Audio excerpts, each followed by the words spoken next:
जो 2013 में राष्ट्रीय खाद्य सुरक्षा कानून बनाया गया था, इस देश के 82 करोड़ गरीबों के लिए, उनके खरीदने के लिए, उनको देने के लिए सरकार के पास कोई अनाज नहीं होगा। बिल्कुल सही बात है। इस तरह से इस देश के 14 करोड़ 64 लाख किसान और 82 करोड़ गरीब मजदूर वो पूरी तरह से तबाह हो जाएंगे, भिखारी बन जाएंगे, गुलाम बन जाएंगे। और छोटे मोटे व्यापारी और सबको मिला के ये जो कानून है, इस देश की 135 करोड़ से ज्यादा की आबादी में से 120 करोड़ लोगों को पूरी तरह से गुलाम बना देगा, ऐसा ये कानून है। अब मैं जो आपसे बात कहना चाह रहा हूं उसे आपको बताना चाहूंगा। जब 120 करोड़ लोग तबाह हो जाएंगे तो उन 120 करोड़ लोगों में कौन कौन होंगे?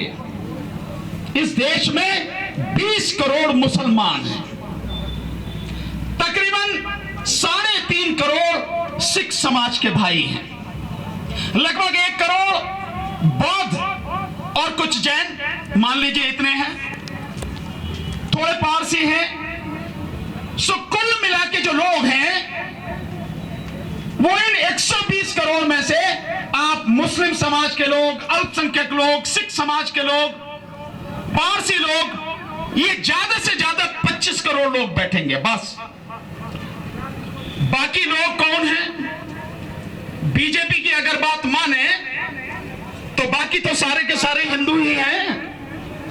यानी कि 120 करोड़ में से आप 25 करोड़ निकाल दीजिए तो 95 करोड़, और कम कर दीजिए 90 करोड़। 90 करोड़ तो हिंदू है ना बीजेपी के हिसाब से।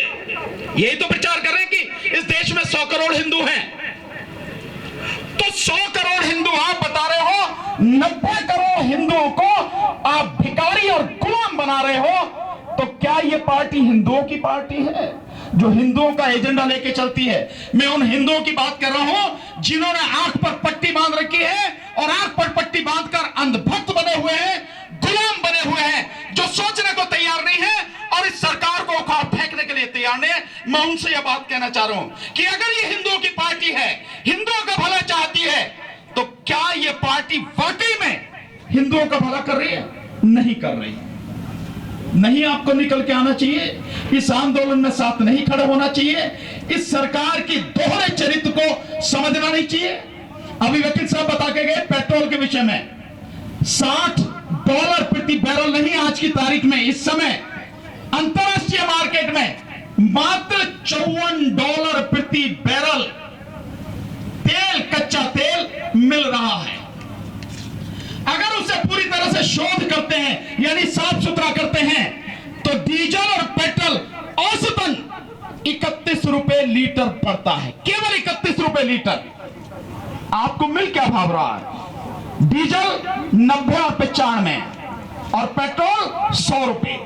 यानी सरकार जिस तरह से लूट रही है, इतनी बड़ी लूट सरकारी स्तर पर इस दुनिया में कहीं नहीं मिलेगी आपको। तो ये वाकई में लुटेरों की सरकार है कि नहीं है? और हम इसे कितने दिन तक इसका बोझ सहते रहेंगे, कितने दिन तक इसे बर्दाश्त करेंगे? जिस सरकार को कोरोना काल में जब लोगों की मदद करनी थी, उसने लोगों की मदद नहीं करी। अस्पतालों में डॉक्टर नहीं मिले, अस्पताल में ओपीडी बंद हो गई, किसी भी और तरह की सरकार ने मदद नहीं की। लेकिन उस सबके बावजूद लगातार डीजल और पेट्रोल पर दाम बढ़ाती रही, दवाइयों के दाम बढ़ते रहे, बिजली के दाम बढ़ते रहे। यह है वो सरकार जिसके लिए मोदी जी हल्ला मचाते थकते नहीं है। क्या आपको नहीं लगता कि ऐसी सरकार को 1 मिनट भी बर्दाश्त करना हम सबके लिए, हम सबका अपना और अपने देश का, अपने किसानों का, मजदूरों का अपमान करने से कम नहीं है? ये हकीकत है साथियों, हमें सोचना पड़ेगा। समय बहुत ज्यादा नहीं है, पीछे से बार बार आ रहा, मुझे तो धन्यवाद देने के लिए कहा, लेकिन जब आया हूं तो कुछ ना कुछ तो कहूंगा ही। हाँ, कोई बात नहीं, मैं कहता रहता हूं, मुझे इसमें चिंता नहीं है, मंच से बोलने की मुझे कोई परवाह नहीं है। ये मीडिया के सारे सोशल मीडिया के साथी है, मेरी बात पूरी दुनिया में पहुंचा रहे, मुझे कोई दिक्कत नहीं है। पर मैं आपसे सिर्फ एक बात कहना चाहता हूं, इस बात को सोचो और समझो, और अपने जो साथी हैं, मित्र हैं, जो आपके रिश्तेदार हैं, जो जान पहचान वाले हैं, उनको भी बताओ कि क्या ये वाकई में हिंदुओं की पार्टी है, क्या ये हिंदुओं की भलाई वाली पार्टी है, क्या हिंदुओं की रक्षा करने वाली, उनको सम्मान देने वाली पार्टी है।